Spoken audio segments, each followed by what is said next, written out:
안녕하세요. 자, 오늘은 중개보수 나갈 차례죠. 중개보수는 교재 276쪽입니다.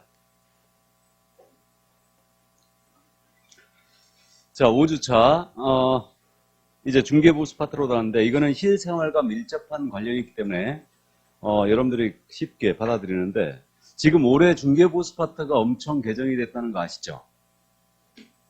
뉴스에서 계속 나왔는데 그래서 많이 다운됐습니다. 현재.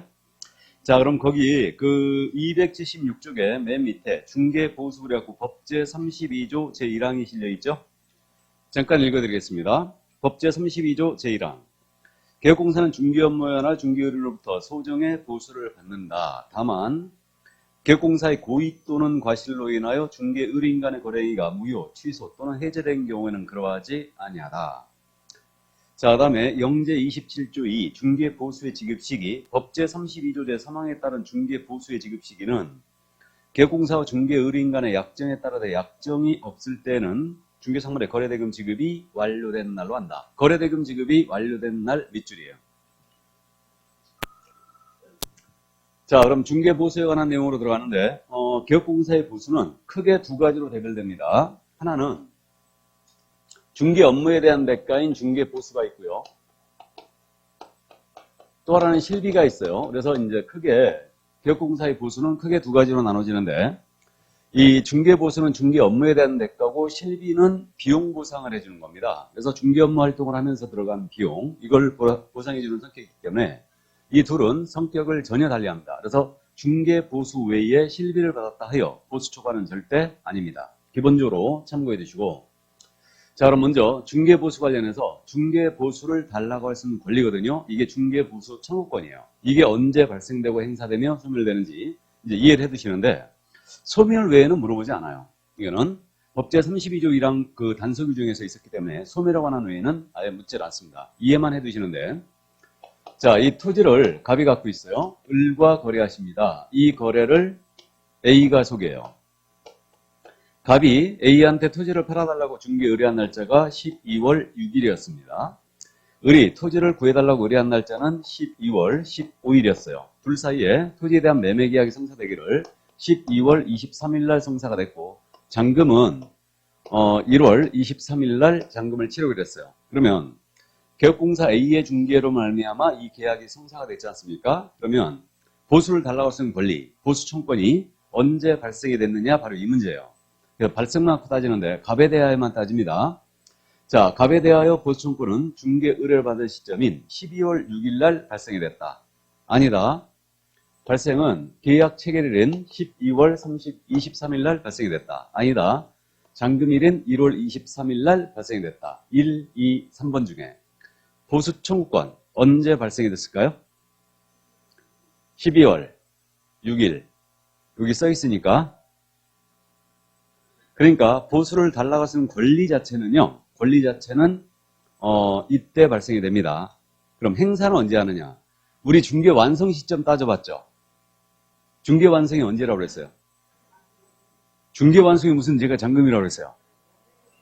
계약의 체결. 이론적으로 계약의 체결이 중개 완성이에요. 그러니까 중개 완성이 이때가 된 거니까 결국은 받을 수 있는 시점이죠. 그래서 이때 행사를 하는 겁니다. 그럼 잔금과는 전혀 관련이 없어요, 지금. 그죠? 이론적으로. 그렇기 때문에 중개 보수 청구권은 중개 의뢰를 받을 때 이미 발생한다는 게 통설과 플레이트도입니다. 이게 이때 발생이 되고 행사는 거래계약 체결 시 행사한다. 왜? 이때 중개가 완성이 됐으니까. 이게. 그럼 잔금과는 전혀 관련이 없는데 실무에서는 지금 잔금 떼주고 있죠. 그죠? 그러면 계약 체결로 잔금 지급 전에 이 계약이 깨져버리면 이걸 보수를 못 받겠느냐. 이 문제가 생기죠, 이게. 그래서 중개보수 청구권은 중개 의뢰를 받을 때 바로 발생하고 행사는 이 시점에 왔기 때문에 이제 계약 체결로 잔금 지급 전에 당사자 간의 사정으로 이 계약이 깨졌다. 그럼 보수 여전히 받을 수 있다라는 얘기가 된 거죠. 여전히 받을 수 있죠. 계약 체결로 잔금 지급 전에 당사자 간의 사정으로 계약이 깨졌다니까요. 여기 매수인 쪽에서 계약금 포기하면서 나 계약 이거 안 할래. 그럴 수 있잖아요. 그럼 보수 받을 수 있다는 얘기예요. 이론적으로는. 지급 시기만 지금 잔금으로 밀어놨거든요. 이게. 그래서 결국은 실무적으로 계약책으로 잔금 지급 전에 계약이 깨져버리면요. 스트레스 엄청 받습니다. 어쨌든 계약이 깨지면요. 손님 놓치고 물건 놓치고 아주 일은 일대로 하고 보수도 못 받고 막 이제 그런 경우들이 있는데 그래서 결국은 이제 실무에서는 뭐 주택임대차 같은 경우에 계약이 깨졌지 않습니까? 그러면 개공이 서비스 차원에서 다시 한번 중개하고 말죠. 근데 이론적으로는 보수를 받을 수 있어요. 있습니다. 근데 그냥 귀찮으니까 그냥 넘어가는 겁니다. 넘어가고. 근데 보수가 만약에 크지 않습니까? 예를 들어서 이 토지가가 10억이었어요. 그럼 계약이 체결됐는데 이 을이 계약금 포기하면서 이 계약을 깨버린 겁니다. 그냥. 그러면 결국은 10억이 되면 일방 보수만 해도 900만 원이죠. 그럼 이거 법정으로 가겠어요? 안 가겠어요? 가죠. 법정으로 갑니다. 보수가 크면요. 법정으로 가요. 그럼 판사가 재량껏 이제 판단하는데 계획공사의 기여도에 따라서 일한 정도 이런 거에 따라서 재량 판단을 해요. 그래가지고 절반 정도는 지급해라 하고 판단이 나갑니다. 이게. 자, 그래서 이제 요때 행사를 하게 되는 거고요. 다음에 이제 소멸에 관한 문제인데 그러면 이 체결된 계약이 개업공인유사의 고의 또는 과실로 해제가 되거나 무효가 되거나 취소가 됐어요. 예를 들어 이 토지에 대하여 소송 제기된 사실이 있는데 이 사실을 A가 숨긴 겁니다. 그런 바람에 계약이 성사가 됐는데 후일 그 사실을 을이 알게 됨으로써 이 계약을 깨버린 거예요. 그러면 개업공사의 고의 과실로 계약이 깨진 거죠. 그럼 이때는 받을 수 없게 돼요. 소멸하게 됩니다. 받은 금액이 있다면 돌려줘야 되고요. 나아가서 이제 못 받았다면 이제 더 이상 청구가 안 되는 겁니다. 소멸했기 때문에. 그래서 이 정도. 그러면 개공의 고의 과실이 아닌 사이로 당사자 간의 이행지체로 인하여 이 계약이 해제가 됐다. 그럼 이때는 보수청구권이 소멸하지 않아요. 여전히 보수를 받을 수 있다는 얘기가 되는 겁니다. 됐죠? 이 정도. 그래서 발생, 행사, 소멸로 나눠서 정확하게 이제 감을 잡아두시기 바랍니다. 자, 그래서 보수청구권을 받고요. 이제 본론으로 가서 넘어갑니다. 중개보수의 범위로 가죠. 281조. 중개보수의 범위. 자, 그럼 거기 법제 32조가 있지 않습니까? 법제 32조 3항은 이제 우리가 읽어봤고요. 사항을 잠깐 보시죠. 법제 32조 제4항. 주택. 부속토지를 포함한다. 이하 2항에서 같다. 자, 주택의 동그라미 치시고 주택의 중개에 대한 보수와 제2항에 따른 실비의 한도 면허가 필요한 사항은 국토교통부령으로 정하는 범위 안에서 밑줄 국토교통부령으로 정하는 범위 안에서 밑줄 긋고 특별시, 광역시, 도 또는 특별자치도 이하 시도라 한다. 시도의 조례로 정하고 밑줄 시도 조례로 정하고 이걸 밑줄이에요. 주택 외의 중개상물에 대한 중개에 대한 보수는 주택 외의 동그라미예요. 주택 외의 중개대상물에 대한 중개에 대한 보수는 국토교통부령으로 정한다. 국토교통부령으로 정한다의 밑줄이에요. 자, 그럼 칠판 보시죠. 그러면 지금 이 중개보수의 한도를 정한 방법을 정확하게 꼭 기억을 해 두셔야 되는데 지금 32조 사항에서 뭐라고 그러냐면 물건이 주택이냐 주택이 아니냐로 구분했어요. 물건이 주택인 경우와 주택이 아닌 경우로 나눠서 주택에 대한 중개보수는 어떻게 정한다고 그랬냐면 국토교통부령이 정하는 범위 안에서 세부 내용은 뭐로 정한다고요? 시도 조례로 정합니다. 그러니까 우리 개업공사는요. 주택에 대한 중개보수에 대해서는 최종적으로 시도 조례가 정하고 있는 범위를 절대 초과하면 안 돼요.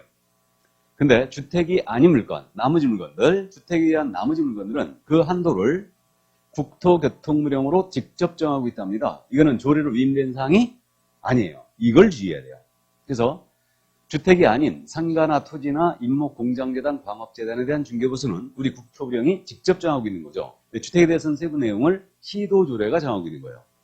그래가지고 요게 주택에 대한 중개보수의 한도가 바뀐 거예요. 그래갖고 국토부령이 정하는 범위라는 게 일방으로부터 받을 수 있는 한도 체계도는 일방으로부터 별표 1이 정하는 바에 따른다 그랬어요. 별표 1이 정하는 바에 따른다. 그럼 이거는 잠시 후에 국토부령이 정하는 범위에 대해서 이제 우리가 살펴볼 거고요. 그럼 여기 이제 주택이 아닌 물건 있잖아요. 이건 우리 국토부령이 직접 정하고 있는데 요건 그래서 암기하고 있어야 돼요.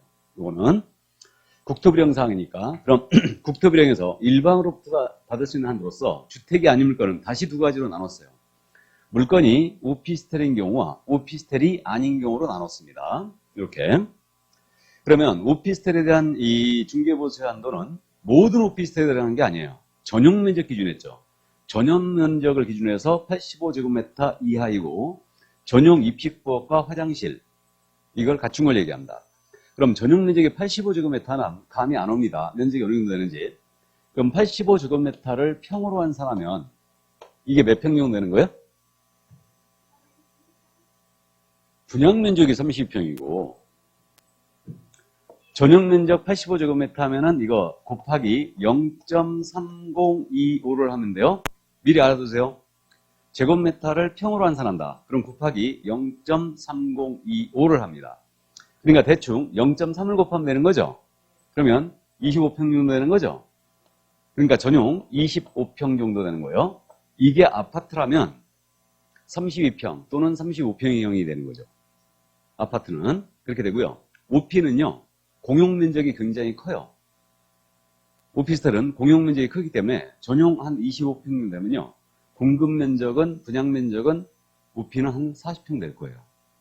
방 3칸짜리. 엄청 큰 거죠, 이거. 그래서 오피스텔 전용 85제곱미터 이하짜리 전용 입식부엌과 화장실 등을 갖춘 걸 얘기해요. 근데 오피가 입식부엌과 화장실 없는 게 있나요? 다 있죠? 다 있습니다. 어쨌든 그래서 이렇게 85제곱미터 이하짜리다. 그러면 이때는 이 오피스텔의 매매 교환 계약 했잖아요. 매매 교환 계약은 일방으로부터 거래 금액의 1,000분의 5를 한도로 한다. 그럼 1,000분의 5라는 것은 0.5%를 얘기하죠. 0.5% 가고 있고 임대차 등이었어요. 이 오피스텔의 임대차 등 이런 경우는 거래 금액의 1,000분의 4 이건 0.4%. 그러니까 OP 85제곱미터 이하짜리 전용 매매 교환은 0.5 임대차 등은 0.4%예요. 이건 일방이죠 지금. 그럼 쌍방을 모두 중개했다.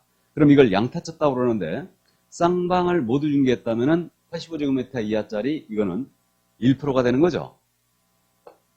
그 다음에 임대차 등은 0.8%가 되는 겁니다. 쌍방 모두를 중개했다면. 그래서 일방으로부터 0.5, 0.4 이렇게 돼 있고요. 이게 원래 다 0.9였어요. 근데 반값부서 만들어 놓은 거예요, 이게. 반토막 내버린 겁니다. 자, 그럼 이 오피스텔을 제외한, 이 주택을 제외한 나머지 물건들. 그럼 나머지 물건들은 뭐가 있냐면 상가가 있죠. 토지도 있죠. 임목도 있죠. 공장재단도 있고 광업재단도 있습니다. 그러면 이 오피를 제외한 거, 그러니까 85제곱미터를 초과한 것도 물론 포함인데 이것은 나머지 중개사물에 대해서는 매매교환 임대차의 구분도 없고요. 거래 금액 구분도 없어요. 없이 일방 최고 몇 프로? 0.9% 가요. 그럼 상가의 매매를 중개했어요. 일방 최고 0.9%. 임대차를 중개해도 일방 최고 0.9%예요. 그러니까 상가 토지가 짭짤합니다. 이게. 그래서 결국은 이렇게 주택과 오피스텔에 대해서만 매매교환 임대차로 구분을 해놨고 나머지 물건들은 그런 구분이 없다는 거죠. 그래서 일방 최고 금액 구분 없이 0.9%로 합니다. 이렇게 됐습니까? 자, 그러면 이 정도 이제 감을 잡고 그래서 이제 주택에 대한 중개 보수 올해 지금 바뀐 거 이 부분을 이제 보겠습니다. 국토부령에서 지금 현재 이렇게 정해줬어요. 그래서 국토부령에서 별표율에서 지금 현재 정해줬는데 이 내용이 아주 복잡해요. 이렇게 생겼어요. 이거 암기해야 되게 안 해야 되게? 암기해야 됩니다. 이건 국토부령에 있는 내용이기 때문에 암기해야 돼요. 그러니까 이렇게 국토부령이 정해주고 시도조례가 이 범위 내에서 다시 정하고 있는 거예요. 근데 시도조례가 지금 현재 개정이 안 돼 있습니다. 안 되기 때문에 일단은 이대로 가는데 자, 그래가지고 이건 주택입니다. 지금 주택인데 일방으로부터 발생한 한도예요. 일방 한도입니다. 일방으로부터 매매 교환이었어요. 금액을 아주 복잡하게 나눠놨죠. 지금 5천만 원 미만인 경우 5천만 원 이상, 그 다음에 2억 원 미만, 그 다음에 2억 원 이상 9억 미만, 9억 이상 12억 미만, 12억 이상 15억 미만, 다음에 15억 이상이에요. 그래가지고 이렇게 나눠주고 요율은 0.6, 0.5, 0.4 그 다음에 9억서부터 다시 올라갑니다. 0.5, 0.6, 0.7로 가고 있어요. 그럼 지금 이거는 일방 한도고 최고 한도율이죠?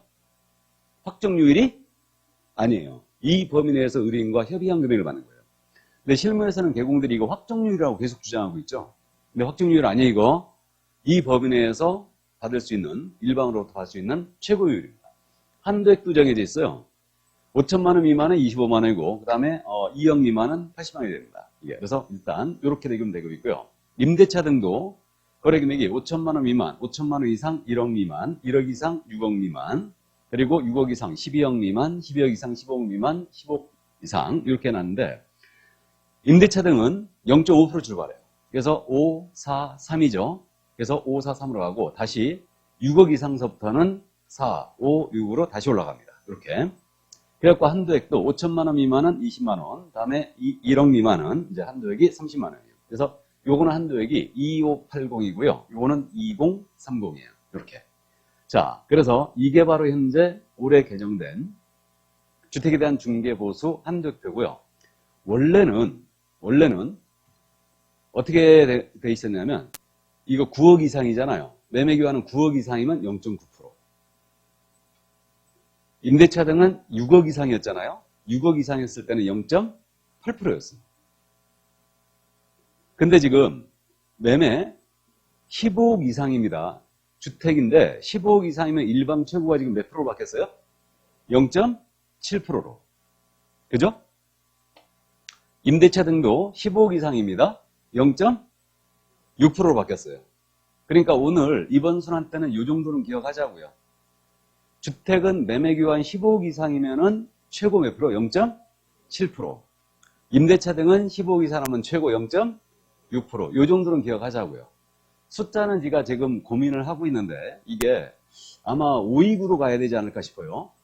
5, 2, 9, 12, 15. 이거는 5, 1, 6이에요.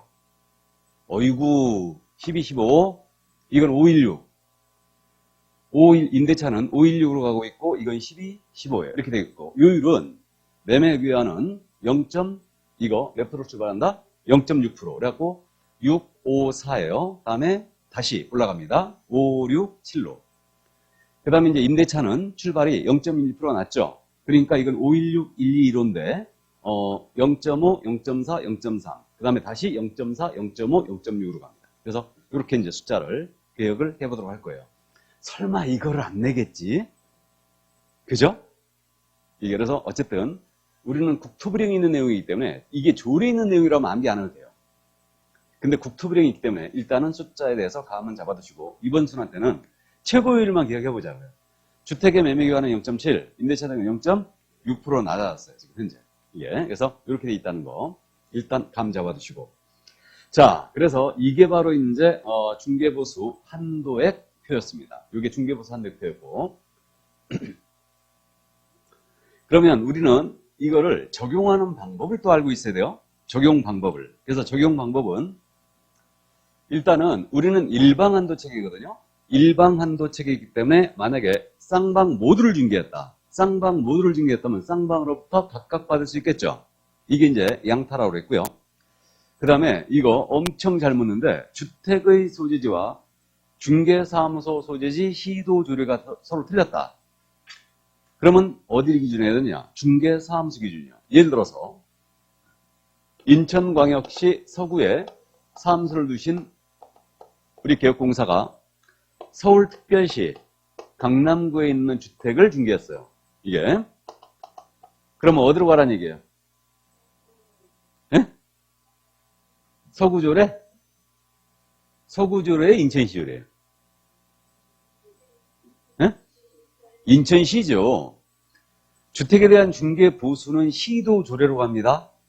그러니까 서구에 사무소를 두신 개공이 서울시 강남구 물건을 중개했다. 그럼 원래 법리적으로 따지면 물건지로 가는 게 맞아요. 물건지로 가는 게 맞는데 물건지 조례를 적용한다면 우리 시도 조례가 서로 틀릴 수 있죠. 그럼 중개할 때마다 그쪽 조례를 확인을 해야 돼요. 이런 불편함이 있고 나아가서 손님은 지금 이 사무소에 찾아왔잖아요. 서구에 있는 사무소를 찾아온 거예요. 그럼 이 사무소에는 인천광역시 중개보수 유일표가 게시가 돼 있겠죠. 그러니까 의뢰인 신뢰보호 차원에서도 사무소를 통일하는 게 맞다. 그래서 물건지 조례와 사무소 기준 시도조례가 틀리면 이때는 사무소 기준 시도조례를 적용합니다. 이해하셨죠? 그래서 이거 꼭 이해해 두시고, 자, 그 다음 이제 복합 건물이에요. 주택의 면적이 2분의 1 이상이었다. 그럼 이때는 주택률을 적용하고, 주택의 면적이 2분의 1 미만이라면 전체에 대하여 주택을 적용합니다. 그래서 극단적인 예를 들면 1층이 상가였어요. 2층이 주택이었습니다. 이 물건이 하나의 건물이었어요. 하나의 건물. 이게 무슨 뜻이냐면 여러분들이 그 공시법이나 이제 그 시간에 공부할 건데 구분 건물이라는 걸 들어봤죠? 아파트 같은 게 이제 구분 건물인데 구분 건물의 경우는 이게 주택이 따로 상가가 따로가 등기돼 있죠. 이걸 구분 건물이라고 그래요.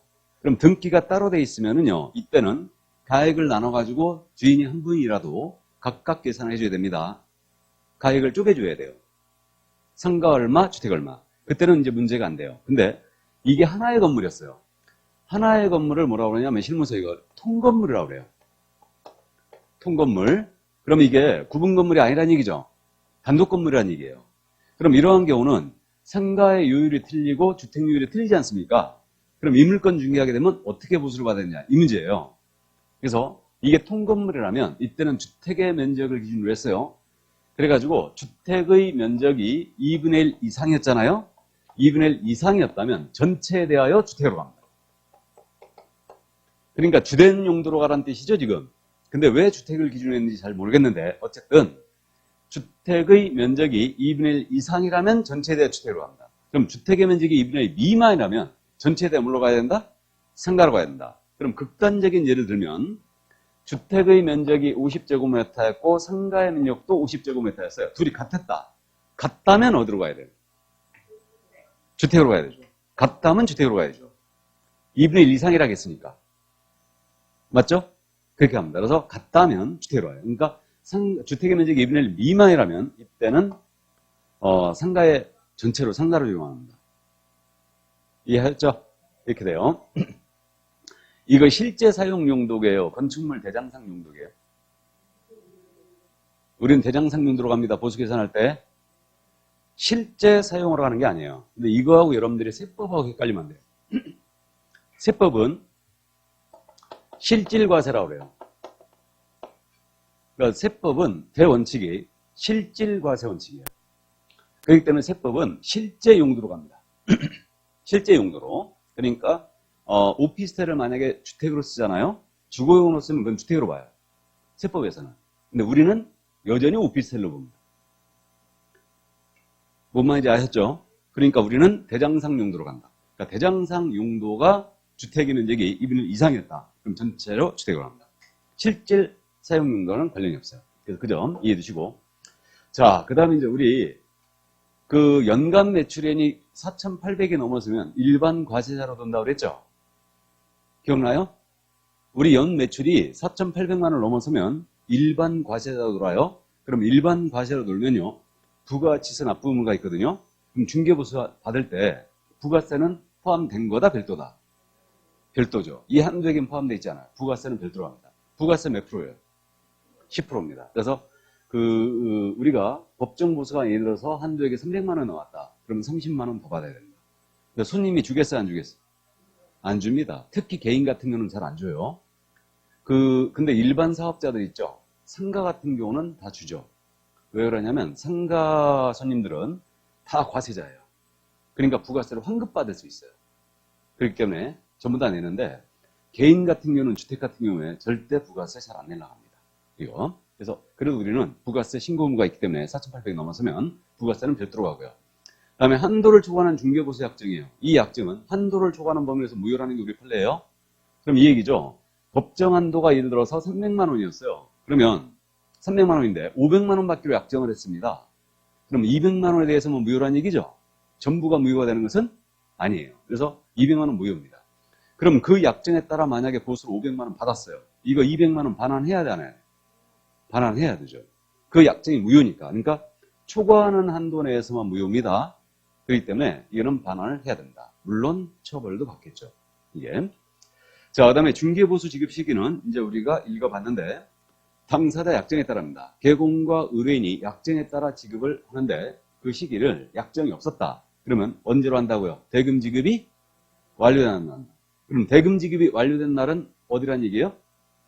잔금이란 얘기죠. 맞죠? 이거 이론적으로 맞아야 틀려요. 잘못됐지. 이론적으로 잘못됐잖아요. 약정이 없다면 계약 체결 시 전액 지는 걸로 해야지, 그냥. 중개 완성이 그때 된 거니까. 이해되세요? 그러니까 법은 논리 싸움이거든요. 논리 싸움인데 중개 보수는요. 뭐 여러분들 처음 강의를 들으시는데 이런 말 해서 죄송한데 법 논리적으로 설명이 너무 안 돼요. 설명이 안 됩니다. 그러니까 이거는 아예 누더기를 만들어 놨어요. 그러니까 누더기를 만들었다는 얘기가 이 집권자들이 국민들 눈치를 보면서요. 보수를 아주 지 꼴리는 대로 하는 거야. 이런 말 하면 안 되나? 그러니까 지 입맛에 맞는 대로 그냥 만들어 놓은 거예요, 이거. 그러니까 법 논리 설명이 안 되는 거예요. 그러니까 약정이 없다면 계약 체결시로 가야지. 무슨 잔금이야.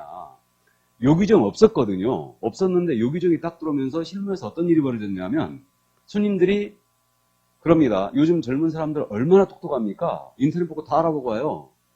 와가지고 그러는 거야. 약정이 없다면 이거 대금 지급이 완료된 날로 돼 있으니까 만약에 중간에 계약이 깨졌다. 지들의 사정으로. 잔금이 지급시로 돼 있으니까 안 줘도 되는 거 아니냐. 중간에 깨진 거니까. 이런 주장한다니까. 그럼 내가 흔히 하는 말. 주택을 확 찢어버려요, 지금. 그러니까 이게 법 논리적으로 설명이 안 돼요. 그러니까 어쨌든 보수 파트는 제가 이제 강의를 하고 있지만 실무를 하고 있는 선생님으로서 아예 이거는 논리적으로 설명 자체가 안 됩니다. 아주 할 때마다 짜증난다니까 이거. 그러니까 이게 좋다 이거지. 그러니까 우리 협회 주장 그거였어요. 더군다나 가장 큰 문제점이 이번에 개정하면서도 최고율로 가지 말고 확정률로 해달라 이거를. 0.7이든 0.5%는 다 좋다. 확정률로 해달라. 최고로 가지 말고. 최고율로 가니까 손님들은 최저 한도가 없잖아요, 또. 최저 한도가 없으니까 안 줘도 된다, 그런다니까. 최저 한도가 없으니까. 막말로 그렇게도 얘기해요. 그러면 이거 진짜로 찢어버려요, 지금. 그죠? 전에는 중개업법 시절에는 0.2%한 최저 한도가 있었어요. 그나마. 근데 그것도 없애버린 거야, 다. 그래갖고 그렇게 하지 말고 그냥 0.5든 0.7은 다 좋다 이거지. 우리가 받아들일 테니까 그냥 확정률로 해달라. 국민권익위원회에서 그렇게 얘기를 했어요. 확정률로 가라 그냥. 왜? 손님하고 기업공사하고 계속 부딪히니까 이것 때문에. 이게. 손님은 적게 주려고 그러고 개공은 다 받으려고 그러고. 맞죠? 그러니까 할 수 없는 거예요. 거짓말 하는 거지 손님한테. 이거 확정률이다. 0.5%라고. 깎인 거 아시지 않느냐. 그래서 이거 그렇게 확정률이다. 그렇게 얘기해버리는 거예요. 무슨 말인지 아십니까? 그러니까 실무에서는 그렇게 한다는 거예요. 이게. 그러니까 안 깎고 주려고 그러지. 근데 이제 더군다나 플랫폼 그 업자들이 생기면서 덤핑을 해야 되고 있죠 또. 0.2%막 이런 식으로. 그러니까 더 어려운 거지 이게. 아주 뒤로워서 못 해먹겠다니까 진짜.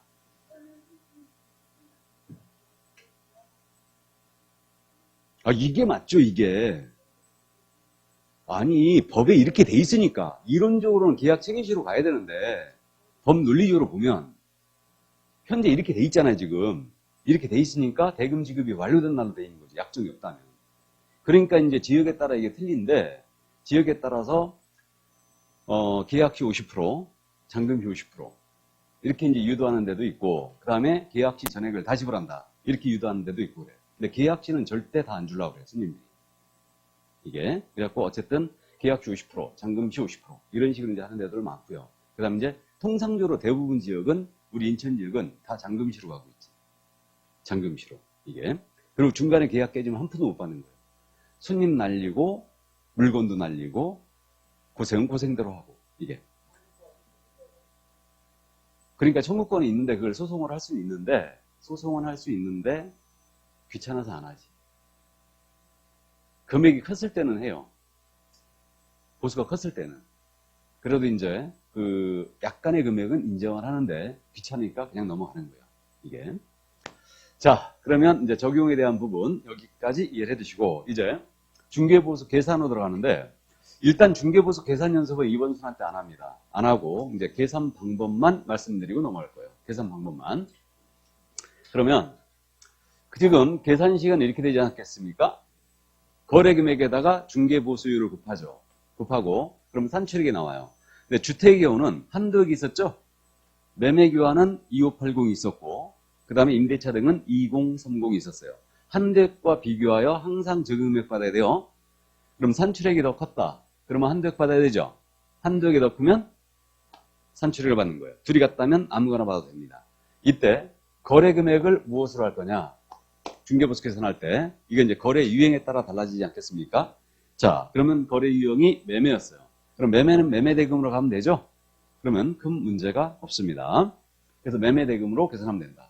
제가 왜 지금 이번 수능 때 계산 연습을 안 하냐면 그 중개보수표에 따라서 이제 적용을 해봐야 되죠? 그러니까 예를 들어서 주택의 매매가가 1억인 경우, 상가의 매매가가 1억인 경우, 오피스텔의 매매가가 1억인 경우 상가하고 오피스텔은 바로 할 수 있죠. 상가 1억짜리라면 0.9%죠, 최고. 맞잖아요. 0.9%고 그러면 90만 원을 쌍방 각각 받을 수 있고 오피스텔 매매가 85제곱미터 이하짜리였다. 1억이었어요. 0. 오피스텔 85제곱미터 이하짜리 0.5% 맞죠? 그럼 50만 원이에요. 근데 주택의 경우는 이제 여러분들이 암기를 해야 돼.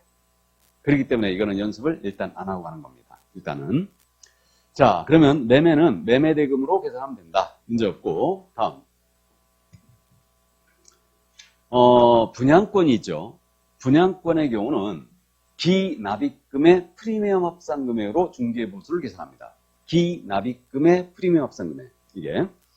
그러면 분양권의 경우는 이렇지 않겠습니까? 만약에 분양가액이 5억이었어요. 분양가액이 5억이었다. 그러면 이때 여기에 계약금 5천 들어갔고요. 1차 중도금이 1억이 납입이 됐고 이게 여기에 P가 이 프리미엄을 실무에서는 P라고 부르는 거죠.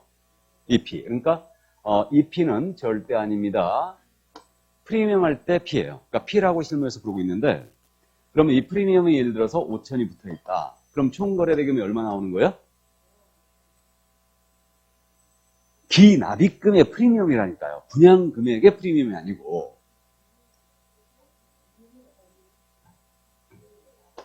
기납입금은 계약금 들어갔고 1차 중도금 납입이 됐잖아요. 그러면 1억 5천이죠 지금. 기납입금이 1억 5천이에요. P가 얼마? 5천. 그러면 총거래대금 얼마? 2억이 되는 거죠. 5억 5천에 계산하면 보수 초과에 바로. 그러니까 기납입금의 프리미엄 합산금액으로 갑니다. 이게 그래서 분양권의 경우는 기납입금의 프리미엄으로 계산한다는 게 우리 대법원의 태도예요. 이게 거래 관행이자 상식이라고 얘기를 하는데 상식에도 부합한다 그랬는데 제가 보기에는 이건 거래 관행도 아니고 상식에도 부합하지도 않고 법 논리적으로 맞지도 않습니다. 이거는. 그래서 왜 그러냐면 보세요. 기납입금의 프리미엄으로 갔죠 지금. 그러면 이거 중도금 대출받은 거 있죠. 그러면 만약에 대출 날짜가 지났다. 우리가 계약을 하는 시점에 지났으면은 이때는 납입한 거예요. 이거는 납입한 걸로 치는 겁니다. 그래가지고 기납입금의 프리미엄으로 가는데 근데요 이 프리미엄이라는 게 성격이 뭐겠어요? 앞으로 집값이 상승할 것이라는 기대치죠. 기대치예요. 이거는 근데 우리 상가 거래할 때 권리금은 중개대상물에 해당한다겠습니까? 안 한다겠습니까? 안 한다겠죠. 이건 집기 비품에 대한 보상, 영업권 보상, 노하우에 대한 보상 이런 성격을 띠고 있는 거죠. 그러니까 우리 판례가 대법원이 권리금은 중개대상물이 아니다. 그러니까 중개보수를 적용할 일이 없다겠어요. 그러면 이 권리금의 성격과 프리미엄의 성격이 법적 관점에서 봤을 때 다를까? 다른 것 같아요? 같은 것 같아요? 저는 같다라고 봅니다. 이거 성격이 같은 거죠. 이건 후일 집값이 상승하라는 기대치 아닙니까 지금? 그러면 여기서는 안 된다 하고 여기서는 또 된다 하고 논리적으로 안 맞잖아 이게. 앞뒷말이 안 맞아요. 이게 대법원이 이게. 그러니까 결국은 이게 지 입만 맞는 대로 한다니까 이게. 그러니까 국토부에서 의견을 냈어요. 의견을 낸 국토부 의견을 그대로 판결로 나가버렸어 그냥. 이게. 그래가지고 어쨌든 기납입금의 프리미엄이에요. 그럼 막말로 얘기해서 한번 따져볼까요? 이게 OP 분양권이야. 그럼 OP 분양권인데 지금 2억이었죠? 그럼 매매가 몇 프로? 0.5%. 그럼 100만 원이죠. 그러면 P가 5천 묻었는데 보수 100만 원 받고 중개하겠느냐? 안 한다 이거지. 실무에서 절대 안 합니다. 여기 아파트 분양권 사보신 분 아실 거예요. 있잖아요. 아파트 분양권, 이거 녹화되고 있어서 정확하게 얘기를 못 하겠는데, 지역별로 조금 차이는 있거든요. 우리 위례 신도시 기억나시죠? 서울 송파. 위례 신도시 그 입주하고 분양 들어갈 때, 그때 있잖아요. 기본 출발이 500만 원이었어요. 보수가. 출발이. 이거 법정 때려보면요. 100만 원도 안 나와요. 기납입금에 계약금 들어간 상태에서 피부터 가지고 바로 파니까 그냥. 그럼 막말로 5억짜리 받았는데 5천 들어갔어. 이 상태에서 P가 지금 1억이 붙은 거야. 그럼 총거래대금 1억 5천이죠. 그러면 5천만 원 이상 2억 미만은 0.5%예요. 그러면 5천만 원 이상 이거 주택이니까 이거는 1억 5천이면은요. 0.5% 딱 때리면은 75만 원밖에 안 나와요. 법정이 이거밖에 안 나오는 거야. 근데 출발이 얼마였다고요? 500이요. 무조건 초과지. 그러니까 전국에 있는 개공 분양권 전매 개업공사들 있죠. 법정으로 가는 경우가 거의 없어요. 입주 단계에서는 법정으로 가요. 입주 단계에서는. 왜 그러냐면 입주 단계에서는 잔금 30% 내지 20%만 남겨놓고 이미 다 납입했거든 지금. 그러니까 금액이 커졌기 때문에 입주 단계에서는 법정으로 갑니다. 근데 대부분 입주 단계에서 파는 게 아니고 그 전에 다 팔지 분양권은. 그러니까 결국은 대법원이 이따구로 해석을 해놓는 바람에 전국에 있는 이 분양권 전매 개업공사들 있죠. 전부 불법 행위자 만들어 놓은 거예요, 이거. 그래갖고 제가 서두에 그런 얘기 한 적이 있죠. 악법은 법이다, 아니다. 악법은 법이 아니라니까요. 모두가 지키지 않는 법은 이미 법으로서의 가치를 잃은 거예요, 이거는. 이게. 그러니까 결국은 이게 내가 또 이제 혈압을 또 올렸는데 어쨌든 이런 것들이 잘못됐다는 거지. 그럼 이런 것들을 시행규칙에서 고쳐버려야지. 시행규칙에서. 그러니까 판례가 이게 이렇게 나와 있으니까 우리 국토부령에서 바로 분양권은 기납입금으로 받아라. 이렇게 하고 프리미엄은 알아서 해라. 그게 맞지. 논리적으로. 권리금처럼. 무슨 말인지 되세요? 그래갖고요. 저는 실무에 있을 때 분양권 전매 중개 하지 말라고 그랬어요. 아예. 왜냐하면 그 분양권은 일이 굉장히 많아요. 이거 받고 하느냐? 절대 안 합니다. 일반 매매보다 분양권이 일이 훨씬 많아요. 일반 매매는 깨끗하게 그냥 잔금 치고 등기소를 넘겨주고 법무사 불러갖고 그냥 대출금 액 정산하고 그러면 끝나는 겁니다. 그냥 하루에 다 끝나버리는데 분양권은 그렇잖아요. 분양권은 어떤 일이 있냐면요. 보세요. 일단 우리 수도권이 분양권 전매가 안 돼 있지만 얘기가 나왔으니까 또 실무 얘기를 잠깐 하면 분양권 일이 많다는 게 저 100만 원도 안 받고 일을 한다는 건 말이 안 된다는 소리지.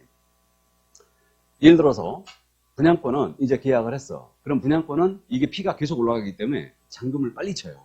알아두세요. 미리. 잔금을 빨리 칩니다. 그러니까 잔금을 늘리면 늘릴수록 시기를 늦추면 늦출수록 우리가 불리해져. P가 올라가니까. 아니면 떨어지니까. 그러니까 잔금은 빨리 칩니다. 그러니까 최소한 2주 내에 잔금을 치게 만들어요. 분양권의 경우는. 그러니까 길어봤자 한 달을 절대 안 남깁니다. 그러면 빨리 잔금을 치게 만드는데 P가 막 계속 올라가니까. 그래갖고 이제 치는데 이때 계약 치고 잔금을 치는 거야. 그럼 잔금을 바로 쳐버리는데 이때 이제 명의 변경 일단 해야 되죠. 그죠? 잔금 치면서 명의 변경해야 되고 그 다음에 그 전에 대출금 승계 받아야 되죠. 사신 분이 대출 승계를 받아야 될 거 아니에요. 지금 현금 박치기 해갖고 다 사는 사람 거의 없으니까. 그 다음에 현금 박치겠다면 절대 그 분양권 못 팔아요. 분양권은 현금이 덜 들어간 게 훨씬 잘 팔려요. 무슨 뜻인지 아시죠? 그러니까 계약금 5천에다가 1차 잔금 1억이었는데 만약에 현금이 1억이 들어가 있다 거기에. 그러면 사는 사람은 1억 5천을 줘야 돼. 거래가 되겠어요 안 되겠어요? 안 됩니다. 그러니까 현금이 많을수록 분양권은 거래하기가 힘들어져요. 못합니다. 그러니까 다 대출받은 거지. 그러니까 계약금만 현금 납부하고 나머지 중도금 다 대출돼 있는 거예요. 이러면 이제 거래가 잘 되는데 어쨌든 대출금 승계를 해야 돼. 그러면요 이 과정을 개공이 주도를 해줘야 되거든요. 그러면 대출금 승계 은행에 이게 동마다 또 은행이 또 틀려요. 동마다. 백일동은 여기 그저 S은행이야. 근데 백이동은 K은행이야. 그러면요, 우리 인천 지역의 이 아파트 분양할 때 보면 여기도 마찬가지일 텐데 대출은행이 그 지점이 서울에 있는 경우가 또 많아요. 서울에 있는 경우가 많습니다. 그러면 손님 모시고 서울을 가야지. 다녀오라고 못해요. 가서 대출금 승계하고 오세요. 그러면 손님이 벙찌지. 그래갖고 있잖아요. 저도 실무하면서 손님 모시고 강남을 몇 번이나 왔다 갔다 했어요. 그러면 강남 차 막히는 거 아시죠? 그러면요, 아침 일찍 이제 스케줄 잡아. 잔금 치는 날, 대출금 승계 잔금 치는 날이에요. 그럼 오전에 대출금 승계하고 오후에 명의응모를 합니다. 그럼 보세요. 강남에 있어. 그러면 강남에 기본적으로 스케줄을 잡고 할 때 우리 인천에서는요, 강남 가는데 그래도 조금 요즘 지상경유수가 있어서 좀 낮았는데 강남 내에서 차가 너무너무 막히거든요. 또 신사동에 있는 신사동이 있었어요. 제가 간 데는. 신사동 거기 아주 우리나라에서 제일 차가 많이 막히는 데인데 거기 모시고요. 한 3시간 갑니다. 운전하면서. 이걸 대중교통 손님하고 탈 수는 없잖아. 더군다나 난 또 남자인데 손님이 여자 손님이지. 그러면요, 가면서 또 이 수다라도 떨어야 되잖아. 손님이 얼마나 민망하겠어. 그럼 내가 또 말이 없는 사람인데 또. 그건 아닌 것 같다고요? 그런 말씀들을 많이 하시는데 그 밥 먹으러 가면 내가 인상 안 계속 그냥 말 한마디도 안 하고 거의 밥만 먹고 오거든요. 그래갖고 교수님이 그럴 줄 몰랐대. 엄청 저기를 좋아하는지 알았대. 근데 대부분 이제 우리 수강생들이 그 얘기 해요. 완전 틀리다고. 그러니까 이 말을 많이 하니까 난 집에 가서도 말 안 해요, 거의. 그래갖고 나한테 2번 물어봤다. 그럼 나는 승질내는 거야, 바로. 바로 승질내는데, 어쨌든, 근데 말을 해야 돼, 그럼. 그러면 이 손님이 말을 또 많으신 분은 그나마 좀 낫지. 근데 이 손님도 말이 없는 손님이고, 나도 말이 없어. 그러면 가갖고 둘이 싸운다고 옆에 못 앉힌 차는 뒤에 앉혀야지. 이게. 그래갖고 그 불편함을 무릅쓰고 3시간 동안 갔다 와. 하루 갔다 오면요, 이게 하루 깨져, 하루. 그러면 이제 와가지고 대출 승계하고, 그 다음에 분양사무소는 또 인천에 있는 거야. 그럼 얼른 와야 되죠. 얼른 와야 돼. 그래갖고 분양사무소에서 명의변경 들어가는데 명의변경에서 또 거기서 이제 만나가지고 또 정리를 해야 돼요. 그러니까 결국은요, 분양권 잔금 치를 때는요, 실장님 스케줄까지 다 빼라고 그래. 그날 하루 완전히 비는 거예요, 사무실. 그러니까 다른 일 아무것도 못해요. 이것 때문에. 그러면 결국은 100만 원도 안 되는 75만 원 받고 하겠냐고요. 여러분들 같으면 하겠어요? 절대 안 합니다. 절대 안 해요. 그러니까 출발이 기본적으로 원래는 300 이상이었어요. 원래가. 그냥. 근데 대법원이 졌다고 해서 그 말하면 법정으로 하면 전부 다 이거 보초가기 때문에. 근데 이거를 손님들이 또 그런 손님이 있다? 법정이 이게 50만 원밖에 안 나오는데 왜 저한테 150만 원 달라고 하십니까? 할 말이 없어요. 할 말이 없습니다. 그 다음에 현금융선 끊어야 되잖아요. 그럼 현금융선 끊으면요, 50만 원 끊어줘야 되죠? 법정으로 끊어야지. 150 끊을 수는 없으니까. 맞죠? 그 다음에 송도 같은 경우는 투기관리로 좀 묶여버렸는데 송도는 분양권 전매했잖아요. 100% 전수조사예요. 세무서에서 무조건 통지서 날라와요. 내역사 다 보내라. 중개보수 주거까지 다 계산해요. 그래서 중개보수 영수증까지 다 계산합니다. 다. 그래서 역사내 지들이. 거래금액이 어떻게 됐을까 하고. 그래서 보수 영수증까지 다 보내라게. 그러면 결국은 전수조사합니다. 그러니까 결국은 다 불법행위하고 있는 거지. 그래가지고 에이 뒤로워서 분양권을 안 한다. 아예 안 했어요. 분양권 하지 말라 그랬어요. 아예. 그래갖고 우리 진성 손님 아니면 분양권 절대 안 합니다. 모르는 손님 절대 안 해 그냥. 왜? 모르는 손님은 이거 얘기하거든. 법정. 근데 우리 진성 손님들은 그런 얘기 안 해. 사장님 고생하셨으니까 그냥 이 정도 갑니다 하면서 그냥 아무 말 없이 다 입금하지. 그 다음에 형님도 이렇게 끊어도 일말에 토도 안 달지 그냥. 이게. 그리고 이제 그건 고생했다고 또 밥 사주고 그래. 이게 진성 손님이거든. 그러니까 그런 손님들만 하지. 우리 사무소에서도 사고가 난 게 딱 4건이 났거든요. 여태까지 10년을 넘게 하면서 4건이 딱 사고가 났는데 4건이 전부 다 분양권이었어요. 4건이. 그러니까 이제 이런 경우들이 뭐 계약금을 물어준 적은 없는데 어쨌든 계약금 한 번은 물어줬구나. 물어줬어요. 돈 들어갔는데 물어줬습니다. 근데 그 손님 같은 경우는 우리가 물어줄만 했어요. 우리 사장님이 놓친 거지. 그러니까 이제 한 건은 계약금을 물어주는 이유가 왜 그러냐면 계약금 딱 들어갔는데 이 손님은 우리 쪽 처음부터 신혼 때부터 여태까지 지금 거래하는 손님인데 이게 조합원 주택을 분양권을 사면서 조합 아파트 있거든요. 송도에 조합 아파트 있는데 그걸 사면서 조합 아파트 사기 위해서는 자격이 무주택이었어야 돼요. 그러니까 사업 시행 계획 인가 떨어지면서부터 저희까지 계속 무주택이었거든요. 무주택이었는데 중간에 한 번쯤 분양권 사준 거를 잊어버린 거야. 우리 사장님이. 근데 이 손님도 기억을 못했던 거지. 그 상태에서 계약금이 딱 들어갔어. 근데 딱 들어갔는데 나중에 기억이 딱 난 거야. 그래서 그 계약 깼지. 그래서 그 계약금 들어간 거 우리가 물어줬지. 그러니까 결국은 그래서 분양권은 이게 사고도 많이 나는데 이렇게 받고 한다? 말도 안 되는 소리 이거는. 이렇게 받는 전국의 중개업소 거의 없습니다. 거의 없어요. 다 법정 넘어요. 기본 출발이 100 이상 갑니다. 무조건. 그래서 어쨌든 그렇게 되고 있고 그래도 삼수갑상 가더라도 하는 거예요. 그렇게 하는 겁니다. 이게. 왜냐면 현실이 안 맞으니까. 근데 우리는 합격부터 해야 되죠? 그럼 분양권은 뭐로 간다고요? 기납입금의 프리미엄이에요. 분양금액의 프리미엄이 아닙니다. 절대. 그래서 이제 그 점을 꼭 주의를 해주시고.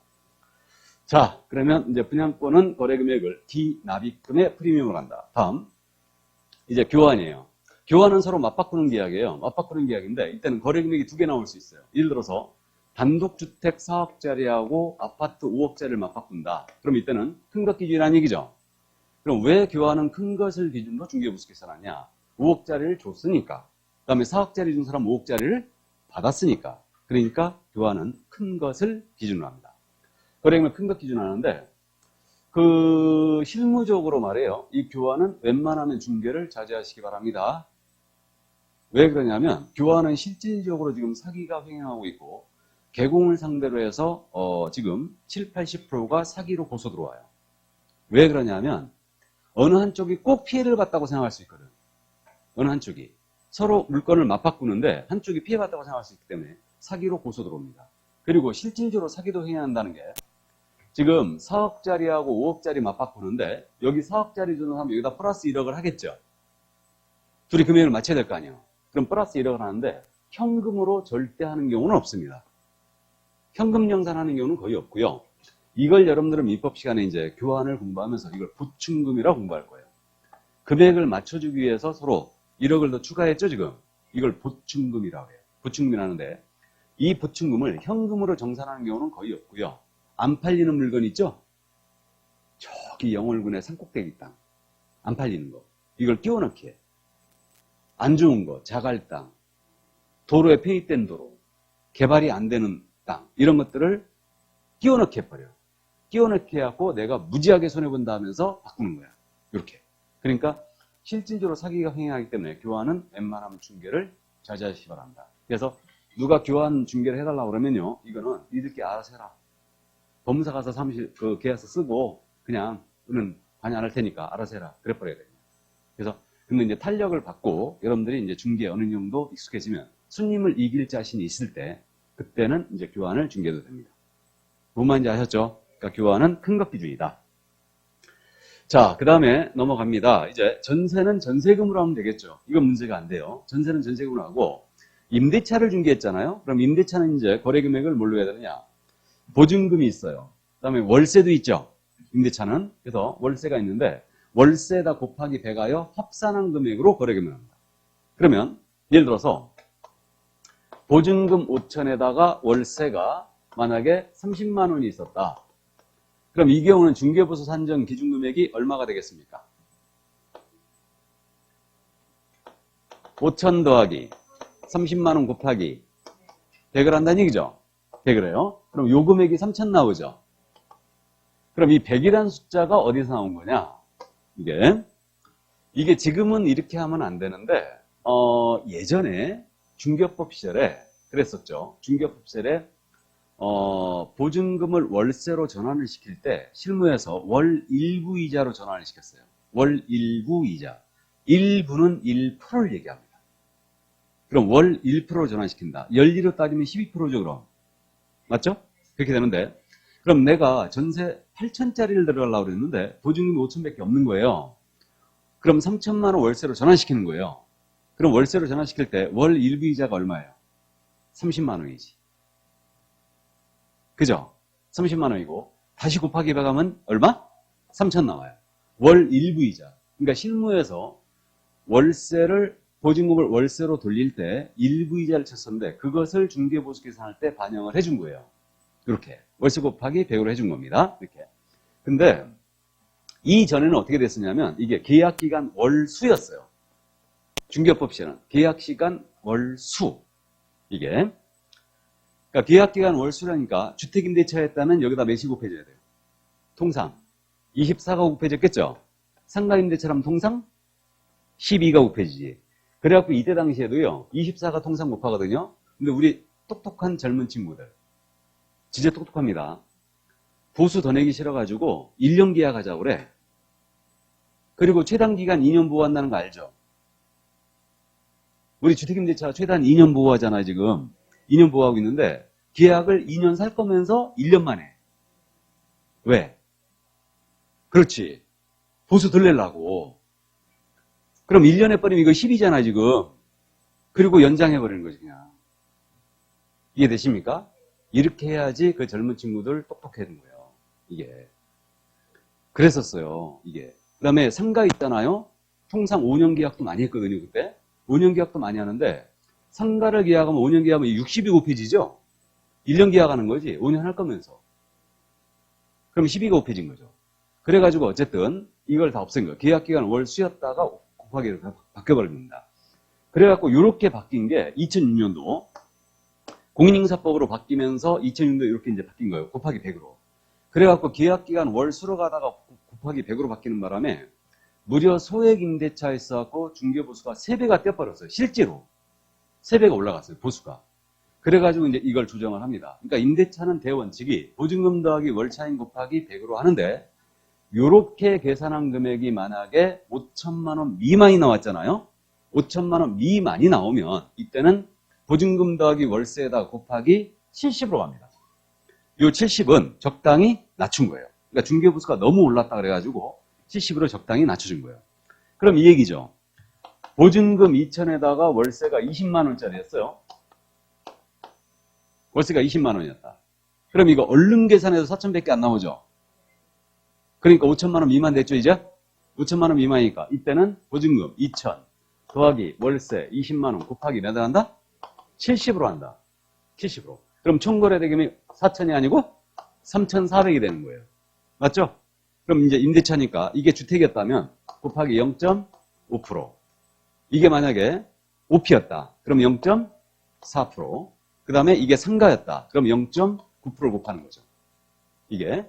그래가 결국은 이거 하면 17만 원 나오고 오피 0.4% 때리면 13만 6천 원이 나오는 거고 다음에 상가는 이게 30만 6천 원이 나오는 거예요. 이렇게 계산되는 겁니다. 그래서 임대차는 보증금 더하기 월세 곱하기 100으로 하는데 이렇게 계산한 금액이 5천만 원 미만이 나왔을 때는 수익임차인을 보호하기 위해서 월세 곱하기 70으로 낮춰놨다는 거. 그래서 이렇게 하는 방식은 주택임대차만 그렇게 하는 거 아니에요. 오피임대차든 토지임대차든 상가임대차든 월세 곱하기 100이라는 합계액이 5천만 원 미만 나오면 전부 다 월세 곱하기 70으로 한다. 이해하셨죠? 그래서 이제 이렇게 이해해 두시고 그래가지고 요거 가지고 우리 실무하시는 분들이 애들 데리고 장난쳤다가 큰 코 다치는 경우가 있습니다. 그러니까 예를 들어서 무보증 월세라고 아시죠? 보증금 없는 거.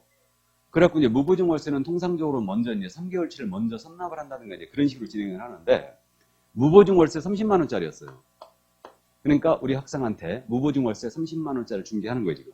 그러면 무보증 월세 30만 원짜리라면은 이게 중개보수 계산 금액이 3,000일까요? 2,100일까요? 거래 금액이 2,100이죠. 3,000이 아니에요. 5천만 원 미만이니까 월세 곱하기 70으로 해야 되죠? 그러니까 2,100이에요. 3,000이 아닙니다. 계산해보면 3,000으로 계산하면 이거 0.5% 때리면 15만 원 나오죠. 이게 2,100으로 계산하면 0.5% 때리면 10만 5천 원 나와요. 맞죠? 애한테 그러는 거지. 이거 보수 15만 원이거든, 원래. 근데 우리 아들도 있고 아들 같아서 내가 보수 좀 깎아줄게. 그래서 가서 통닭 한 마리 사 먹어 그러면서 13만 원만 내. 그래. 딱 통닭 한 마리 사 먹고 13만 원. 그러면 아유 고맙습니다 그러지. 얘가 그리고 통장번호 주세요. 바로 지금 입금할게요. 그래갖고 바로 이제 통장번호 줘. 그래갖고 찍어놓고 한 10일쯤 뒤에 우리 구청에서 연락 와.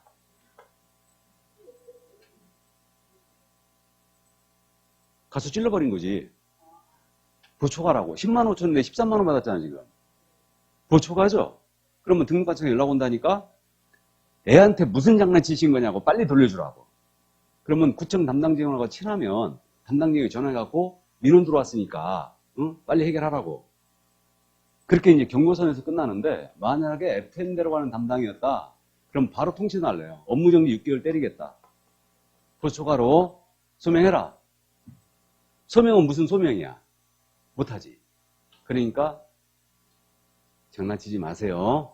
보수 갖고는 이건 실제입니다. 실제 있는 일이에요 지금. 그러니까 이거 5천만 원 미만 나오면 월세 곱하기 70으로 간다. 이거. 그래서 일단 이 정도. 누구 또 여기 또 들으시면서 문자로 엄마한테 찍는 분 없죠 지금? 자, 그래서 중개보수 계산 이 정도 이해를 해 주시고요. 자, 그럼 이제 실비에 대한 부분은 종류가 두 가지가 있어요. 실비는 뭐 시험에 잘 내지 않는데 부담자 정도만 이해하고 가자고요. 부담자. 우리 법상 실비의 종류는 두 가지입니다. 권리관계 확인에 소요된 실비가 있고 계약금융의 반환점 이행 보장에 소요된 실비가 있는데 이 실비도 주택처럼 국토부행위 자산업법에서 세부 내용의 시도주를 정해요. 그러면 이게 권리관계 확인에 소요된 실비와 계약금융의 반환점 이행 보장에 소요된 실비가 인정된 취지를 말씀드리면 권리관계 확인에 소요된 실비라는 건 뭐냐면 우리 확인 설명하면서 말로만 하면 안 되죠. 설명의 근거자를 제시해야 되잖아요. 뭐 토지대장, 건축물대장 이런 거 제시해야 돼요. 그러면 등기상 증명서도 물론 제시하는데 그거 떼는 발급비가 나오죠 지금. 그게 권리관계 확인에 소요된 실비로 인정이 되는 거예요. 또 계약금 등의 반환채무 이행 보장 소요 실비는 뭐냐? 이거는 이제 계약금 등의 반환채무 이행 보장 제도로 공부한 적이 있는데 개공이 자신의 명의로 계약금 등을 예치하게 됐다. 그럼 개공은 보증 같은 거 설정해야 된다고 그랬죠. 이게 예치 보증. 기억나세요? 그럼 거기에 비용이 들어가더라고요. 그 비용을 물어주고자 하는 취지예요. 그래가지고 결국은 우리는 실비라는 게 이 두 가지만 딱 인정이 되는 거예요. 그러니까 공부를 떼는 데 들어간 비용과 계약금 등을 예치를 했을 때 개공이 자신의 명의로 예치했을 때 들어간 비용입니다. 그럼 결국은 상담료라든가 측량비라든가 이러한 것들은 우리 법이 정하고 있는 실비에 해당한다 안 한다? 절대 아니에요. 이게 절대 아닙니다. 그러면 딱 이렇게만 지금 인정이 돼 있는데 그러면 권리관계 확인에 소요된 실비가 발생이 됐다. 누가 이걸 부담해야 되느냐 문제인데 이거는 지 물건을 팔려고 공부를 떼는 비용이었잖아요. 맞죠? 그럼 지가 물어야 되죠. 그게 이전 의뢰인이 취득 의뢰인. 권리 이전 의뢰인이죠. 그러니까 권리 이전 의뢰인에게 청구할 수 있어요. 그 다음에 여기 계약금 등의 반환채무 이행 보장 제도는 취득 의뢰인한테 유리한 제도였어요. 계약 파기됐을 때 바로 계약금 돌려주고 끝내자 이거였잖아 지금. 그러니까 여기에 소요된 실비는 권리 취득 의뢰인한테 청구할 수 있는 거죠. 그래서 실비의 부담자는 제도의 취지만 이해를 해두시고 누가 부담을 해야 되는 게 맞을까 이것만 보시면 여러분들이 쉽게 해결합니다. 자, 그래서 실비가 이런 게 있다더라. 여기까지만 이해를 해두시기 바랍니다. 자, 그래서 중개보수를 다 한 거예요. 다 했고 그럼 조금 쉬었다가 이제 협회를 나가도록 하겠습니다. 잠시 쉬겠습니다.